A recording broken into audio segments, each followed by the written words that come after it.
From LinkedIn News, I'm Leah Smart, host of Everyday Better, an award-winning podcast dedicated to personal development. Join me every week for captivating stories and research to find more fulfillment in your work and personal life. Listen to Everyday Better on the LinkedIn Podcast Network, Apple Podcasts, or wherever you get your podcasts.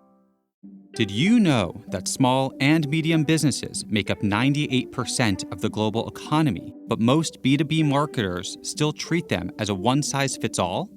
LinkedIn's Meet the SMB report reveals why that's a missed opportunity and how you can reach these fast-moving decision makers effectively.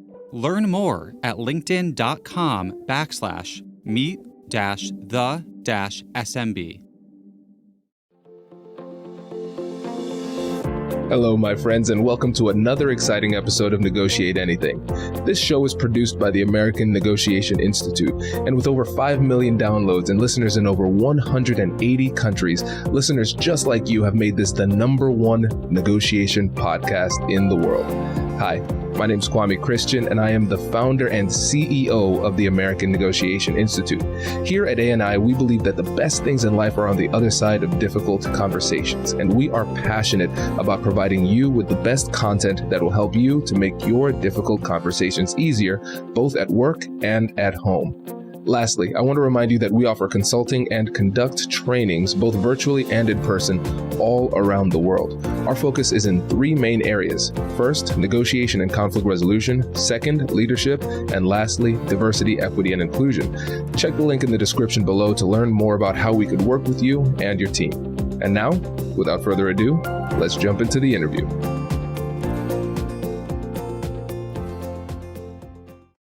Aggie, thanks for joining us today. Thank you for having me, Kwame. It's my pleasure. So how would you get us started by telling us a little bit about yourself and what you do? Sure, no problem. So I'll start with myself outside of my profession. I am a British-born woman of Zimbabwean parentage, and I say that because that all connects to who I am today, and I guess probably a lot of my mindset as well. I am a mother of 2 beautiful girls, 17 and 13. They keep me very busy, as I'm sure you can imagine, at that age, and they also teach me a lot about the world and how they see the world so differently to how I see the world, and again, how I probably saw the world quite differently to my parents as well. And then professionally, I spent 2.5 decades in the people space, so leading people teams for organizations. Some you'll recognize over the pond, as we call it. So McDonald's restaurants, others you may not recognize, such as Tesco Stores Limited, which is almost like the Walmart of the UK, I will suggest, and then other retailers. And my last role was as a group people director for an international organization. And my roles have always been about people. How do we engage people? How do we get the best out of them? How do we attract them to our organization? How do we engage them, retain them, grow them? How do we get them to perform and thrive in our organization? And then also, how do we say goodbye? How do we say goodbye to them as well? And for me, always in the most respectful way, in a way that a person feels seen. And if I was going through that process, whatever that process happens to be, how would I want to walk out of that experience feeling? Most latterly, I've had the pleasure, the joy, the blessing of leading Mahogany Inclusion Partners, which is my baby. I founded the organization, which is a boutique consultancy, which supports organizations on their diversity and inclusion and their racial equity journeys as well. And Mahogany was born out of firstly, my experience growing up in the UK as a Black child, and then growing through my career as a Black woman, and all the stuff that comes with that. Also, I'm an executive coach. So in the fact that I'm an executive coach, a lot of the people I coach are white men, because they're the executives of most organizations.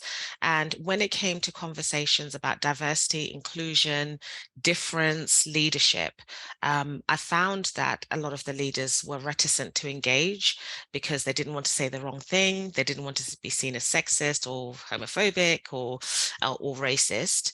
And also some of the ways in which we have conversations about inclusion can lead certain groups to feel like it's not about them. Inclusion is not about them. It's about everybody who's not them. And also, as we know, any organizational change you need your leaders behind it, right? You need your leaders bought in, comfortable, credible, and leading. So that's where Mahogany Inclusion Partners came from, really. One, my recognition of the reticence of leaders to engage, but knowing that we need them engaged and we need to have this conversation in a safe, challenging, but compassionately challenging way. My lived experience as well. And then also what I recognized as some of my beautiful HR colleagues, inability sounds like a really unkind word, but I really can't think of another one at the moment. So I'm going to go with that because I can't think of another one. I guess inability to sometimes make that connection between the business and what the business outcomes are, and the people activities and people strategies, and therefore diversity and inclusion strategies. So my aim is to support that process, to really make that golden thread known and obvious between how we win as an organization, how we engage our people in that, and why inclusion and belonging is so important to that. I love that. Yeah, and it's important work, and it ties back to your entire experience working with people. Like you said, your goal was to engage, retain, and help them perform at a high level. And we're recognizing that inclusion and belonging issues can have a negative impact on all of those potential goals that we have. And before we start, I think it would be good to just align on a definition. So when you think about inclusion and belonging, what do those terms mean to you? Sure. I'm going to start with belonging. Because that's the one that I think a lot of people sort of struggle with. And what I'm going to say about belonging is that everybody in an organization doesn't necessarily want to belong in the organization, which can sound a bit odd, especially from someone who does work in the inclusion and belonging space. Everybody doesn't want to belong. There are people who want to go into work, deliver their job, get paid, and go home. And that's it. And that's enough. And that's all they want. They don't want to grow. They don't want to be affirmed. They don't want any of those things at work. But for some, there is that element of belonging, feeling that they have a space there, they have a voice, they're able to see themselves growing. There's a future for them. They can see their image or somebody who resembles them in leadership positions. So that's what we mean by belonging. Inclusion, however, I'm going to suggest that most people in workplaces want that. They want to feel as though when they do come into the workplace, if they have an opinion, if they have a view, it's going to be heard. Not necessarily lived by or necessarily implemented, but at least heard. They want to feel respected. They want to feel that like they can show up as themselves. They don't have to pretend to be someone else or hide their heritage or whatever it is that is part of their lives. So that's my take on it. And I'd also say then every single person wants to be respected. So I've kind of gone down the triangle, I suppose. Respect is a minimum, I would suggest, for every employee, every human being, I would suggest. Inclusion for most people in the workplace, and then belonging for a few less than those who want to be included. I love this. Those are great definitions. And, Aggie, it's funny. I never one time considered the fact that some people don't really want to belong. And it makes so much sense, because tell me if I'm off on this idea here, because you can have somebody who says, all I want to do is my job. I don't want to know about your kids. I don't want you to know about mine. I just want to come in and do work. And actually, it could be a little bit offensive or uncomfortable for me, for you to keep on trying to pull me into this deeper relationship that I truly don't want to have. Absolutely. And we should be in a place, I believe, we make space for all of that, so people can engage how they want to. Because exactly, some people want to come to work, get a paycheck, go home, and that's okay. That is absolutely okay. Please don't make me come to your lunches. Please don't make me, log on to some event talking about something that I'm not really that interested in, because my priority is my family, or maybe my side business, or something else is my priority. And all I need is that basic, like I said, respect as a minimum. That's enough for me. Yeah. It's great. It's so interesting. I think that is an absolutely brilliant point. And one of the things that I like about your approach when it comes to difficult conversations on sensitive topics is that you start off with the human connection. And I think it can be easy for people to lose that in the midst of these conversations. So How do we actually retain that humanity in these conversations? Yeah, that's definitely something in my organization we speak to our clients about all the time. Difficult conversations or crucial conversations or whatever it is we want to call them, brave conversations. A lot of them come with discomfort, but we sometimes lose the fact that it's actually uncomfortable for the other party in that conversation as well. A lot of the feelings we're feeling, I don't want to say the wrong thing. Are they going to listen to me? Am I going to come out of this the way I want to come out of this? Am I going to insult them? All these things that we're maybe asking ourselves. The fact is, the person you're having the conversation with is probably feeling a lot of those same things. And I have these slides in my mind which we work with clients about, which is actually about talking about race. And there's a slide that sort of spells all of that out and says, this is what your people of color are probably feeling. And there's another slide that spells pretty much the same things again. And this is probably what your white colleagues are feeling as they're thinking about this conversation.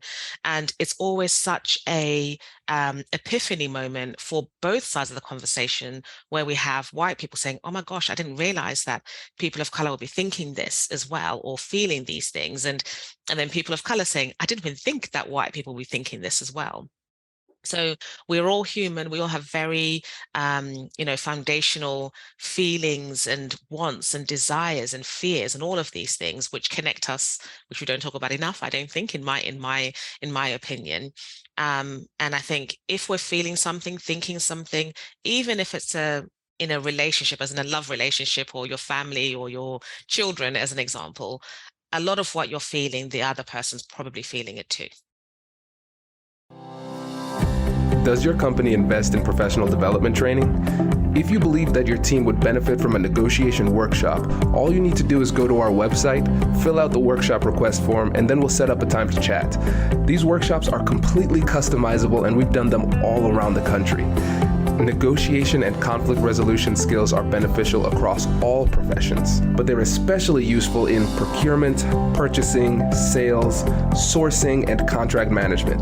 Our calendar is filling up quickly, and we even have some workshops scheduled for next year. If you think you might want one, I'd suggest reaching out soon so you don't miss out. Check out the link in the description to learn more, and we will be right back after this.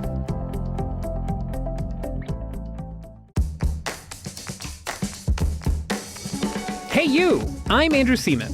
Do you want a new job? Or do you want to move forward in your career? Well, you should listen to my weekly show called Get Hired with Andrew Seaman. We talk about it all, and it's waiting for you, yes you, wherever you get your podcasts.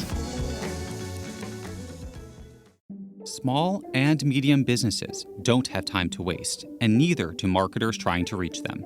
On LinkedIn, more SMB decision makers are actively looking for new solutions to help them grow, whether it's software or financial services. Our Meet the SMB report breaks down how these businesses buy and what really influences their choices. Learn more at linkedin.com/meet-the-SMB. That's linkedin.com/meet-the-SMB.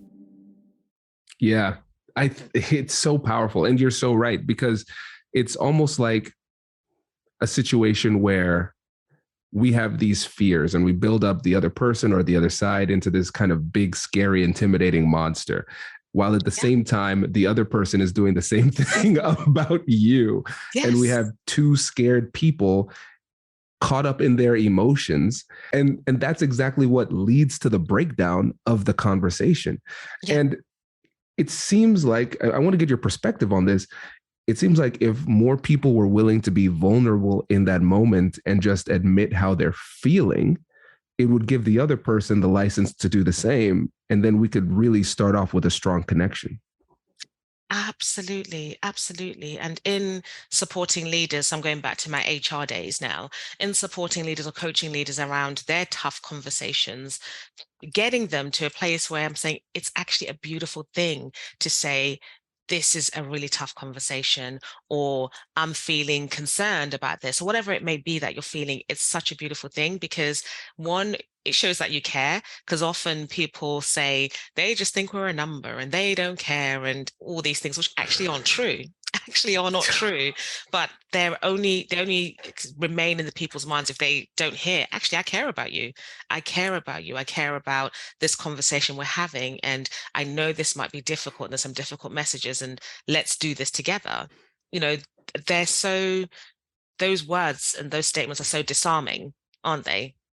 Yes, Yeah. and Aggie, I'm so glad you said that because there's a lot of mind reading that happens where we say, "Oh, they think this, they think that." I went on a little rant with my wife Whitney last night. We were watching something, and one of the people of color on the show said, "Oh, they don't want us to blah blah blah." I said, "Who are these they that people keep on talking about? They want to Yeah. hold us down." I was like, "Listen, Yeah. I have spent a lot of time with white people. I grew up with white people. They don't. Yeah. They have other things to do. They're not thinking right? about you, love. They're not thinking about you. Yeah. Right. And I think Yeah. it's such a disempowering thing because what ends up happening is that a lot of people carry that in them, in that belief. And so you go into this conversation. And imagine if you're going into a conversation and you're like, this person doesn't want me to succeed. Yeah. This person hates me and everybody that looks like me. How well can I perform in this conversation? And it creates a self-fulfilling prophecy where we hold ourselves back. We're not the bubbly, charismatic person we want to be. We can't showcase our skills in the right way. And then it leads us to perform worse in the conversation. And then we don't get the outcomes that we want. And then we say, they held us back. And a lot of times it's ourselves that can hold us back. And it goes on the other side too. Yeah. And you know what? And with that conversation, I tend to say to people with any, again, as going back to the human piece, with any question, any conversation, any characteristic, any view, you've got people on one end of the spectrum, you've got people on the other end of the spectrum. Most people are somewhere in the middle, just trying to figure things out and trying to figure out where they are. There may be some days who want to hold you back. There may be. Actually, we know that there will be some who don't like people because of the color of their skin. We know that. Right. There are plenty who actually are trying to help, support, be allies, and plenty in the middle aren't even thinking about it.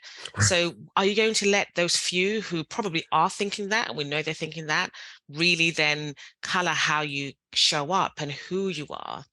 And it's really interesting because I'm having conversations at the moment as part of Black Inclusion Week. We'll come back to that later. The first session's about being unapologetic. Unapologetically you. And one of the things around that is really understanding that in a lot of cases, one, we've got that shared human experience. A lot of us have the same fears and challenges and questions about situations, but also it's about not worrying so much about other people. Just stay in your lane, slay in your lane, do what you want in your lane, but don't worry so much about what everybody else is thinking or not, because you don't actually know what they are or are not thinking. And it doesn't need to, you don't need to allow it to impact who you are and how you show up. Bingo. So well said. Yeah. And again, like just trying to mind read can really hold us back. And I don't want to just like pick on people who look like us in this conversation too, because I have a lot of friends who are white who are afraid of having these conversations because they say, listen, people are going to think I'm racist. Yeah. I don't want to have this conversation because I don't want that risk. They're not going to take me seriously. I haven't lived this life. So I don't even feel like I should show up to this meeting because I don't want people to look at me funny, that type of thing. Right. Yeah. And again, just like you said, appreciating the shared humanity and not trying to make assumptions, but then also sharing how you feel, whether it's positive or negative, is helpful too. Because if you come into the conversation and say, my goal in this conversation is this, Aggie, I care about you, I respect you, and I want to learn from you in this conversation. And I'm going to be honest, I'm a little bit uncomfortable because this is a sensitive topic and I don't feel really well versed in this, right? And just leading with that honesty can go such a long way. And then when, and I'm going to say, because sometimes people say, do you mean if? I'm like, no, I mean when you make a mistake in that conversation, because it happens, we're humans, we're going to make mistakes. That person knows what your intention is. That person knows that you care about them. You've already said you feel uncomfortable. So there's already that open door in terms of, let's have this, let's do this together. It's a beautiful thing. Yeah, let's go deeper into this because I think we have to give people the license to fail in these conversations because it will happen. So how can we address that mindset? So I think in terms of us giving others the ability. Others and ourselves. Yeah, I think I'm going to start with ourselves. And it's a piece around forgiveness, I suppose, which sounds a bit deep, doesn't it? I'm not sure it's supposed to sound that deep, but that's the word that came to me, forgiveness. And it links to love and my love for the word love. So in loving ourselves and loving others, because we are connected as humans, we are all connected, there is a piece around forgiving ourselves. We know that we make mistakes, right? Whether it's some of the things that we think, some of the things that happen in my head, I'm so glad no one can hear them because they're not always great, but I'm sure that's the same for everyone.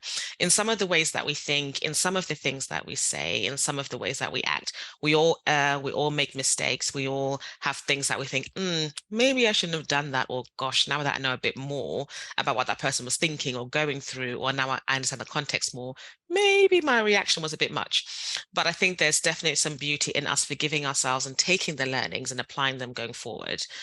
I think we need to afford that same grace to others as well. People are going to make mistakes.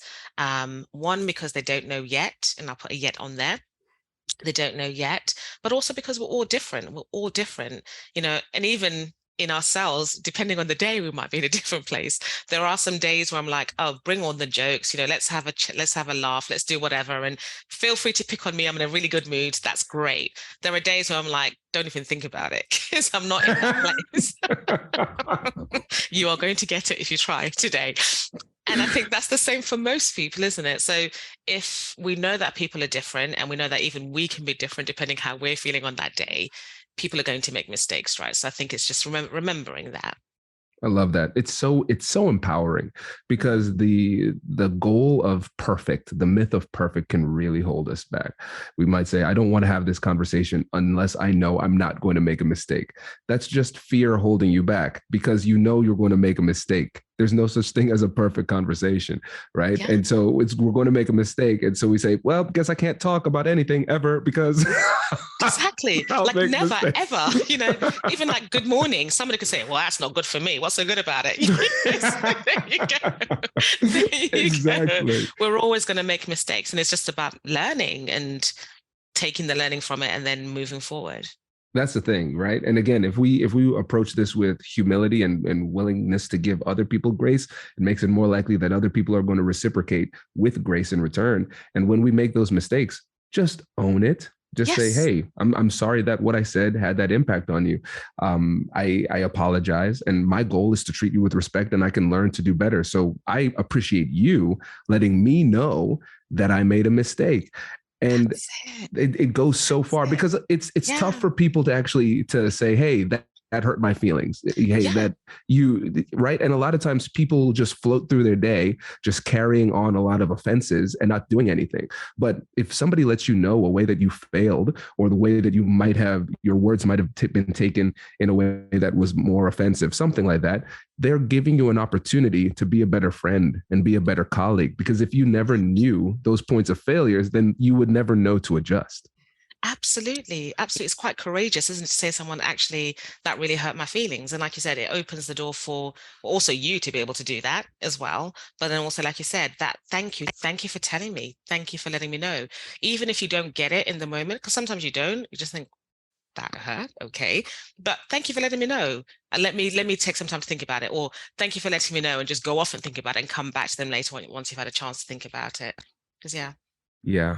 No, this is great. And one of the things that you talk about too is difference is beautiful and it connects us. And I think that's such an interesting perspective on difference because a lot of times we say you're different from me for whatever reason.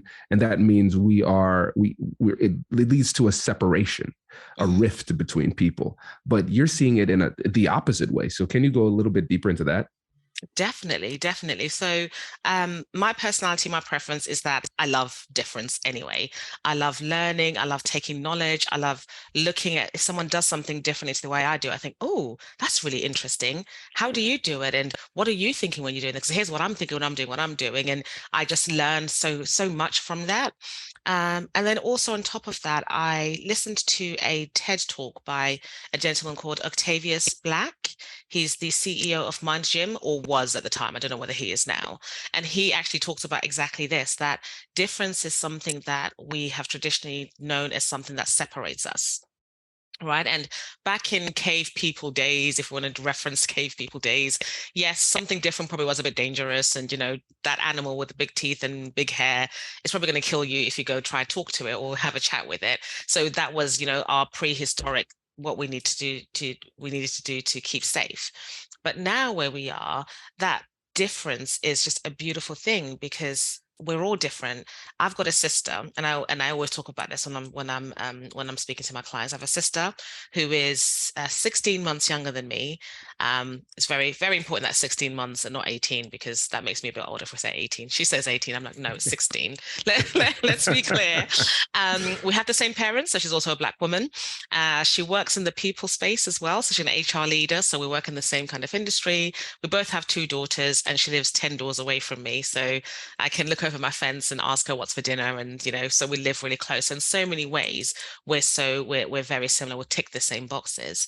However, in terms of how we show up and who we are, we're very different. I'm a real extrovert. You can probably see that. I don't think I need to tell you that. She's not so much. She actually is more of an introvert. When it comes to detail and data, she loves detail and data. I'm annoyingly very good at it, but I don't love it at all. For me, it's about strategy and where are we going and what's vision and things like that, where she loves the detail and data.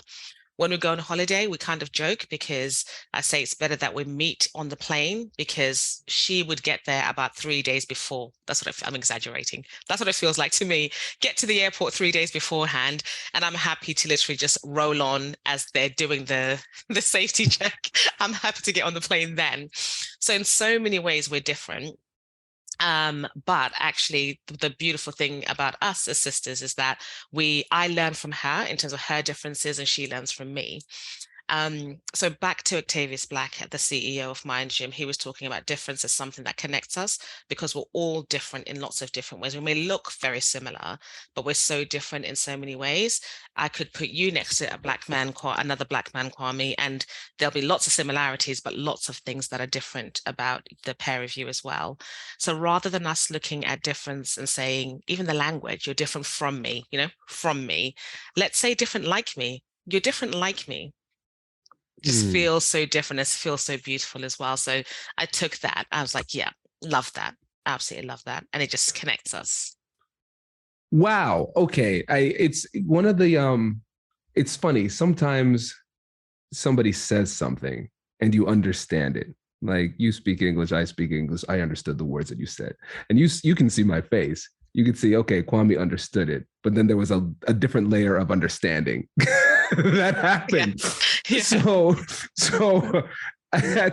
that saying different from me versus different like me is so profound. Let me try to unpack it. Let me see if I'm understanding it correctly. Sure. Because different from me actually creates some distance, because that word actually indicates some like physical distance, right?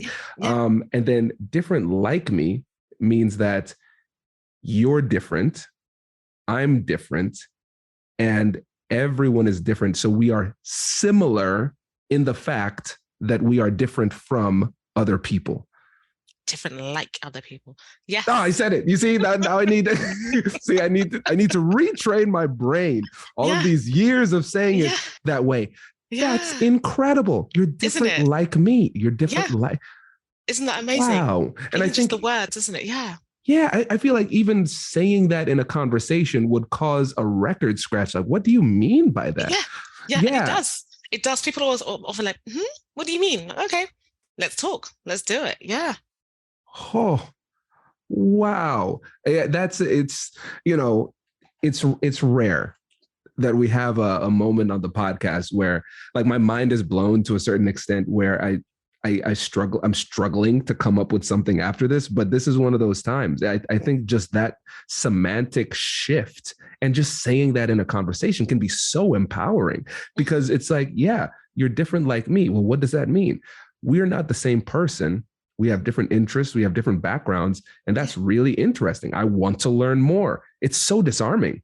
Yeah, it really is. It becomes this beauty. And difference is, I honestly think difference is beautiful. It's beautiful. Yeah. Wow. I'm going to need to noodle on that one for a while. That's that's really great. But I think really coming down to it, when we interact, and this is so much bigger than just race or gender or anything like that. This is just any way to communicate with and connect with anybody, just celebrating the difference. What is it that makes you, Aggie? I'm interested in that. Let me share what makes me. That's great. And so people can lean into the conversation, being authentically who they are, and then they connect through the things that make them different. That's it. And I think when we're able to be authentically us, that is when everybody wins, right? Because that connection is authentic. And that's what we seek. I think back to us as human beings and us being connected as human beings, that's what we seek, that real connection where that fear is not there, where that, oh, this person's different from me, where isn't that barrier. That's what we really seek. Man, this is so good. Okay, great. So I know a lot of people are saying to themselves, whoa, I need some Aggie in my life. How can I work with her? So before you go, can you remind them about what you do, your company, and how they can get in touch with you? Thank you, Kwame. That's really sweet. So I lead a company called Mahogany Inclusion Partners. And as I might have said already, we support organizations on the diversity and inclusion and racial equity journeys as well. And I'm also a coach. So I do a lot of one-to-one work with leaders.